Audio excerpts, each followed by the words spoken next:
Ang video po natin ngayon ay ituturo ko po sa inyo kung paano po gumawa ng madalian pong paglubid po gamit po ang straw. Ayan guys, nakikita nyo guys, medyo naumpisan ko na po. Napakadali lang po yan. Ayan po, doon po nilulubid po yan sa hita po sa paa. Ayan, binasa ko lang po yung kamay ko kasi medyo madulas po. Ayan, ganun lang ng ganun yan guys, napakadali lang po.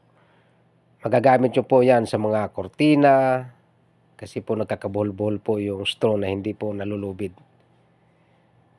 Titibay pa po yan kasi dalawa po yan, magiging dalawa po instead na isa lang, di ba? Malinis pa po,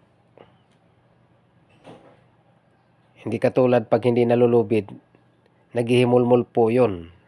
Ayan, another basa na naman.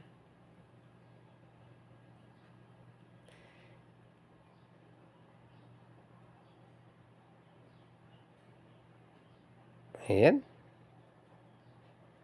Ayan na guys. May malapit na matapos. Binilisan na. Pwede nyo gawin sa bahayan guys.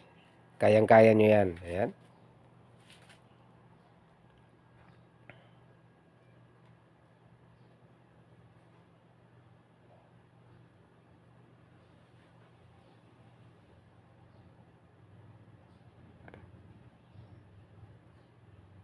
Ayan, matatapos na.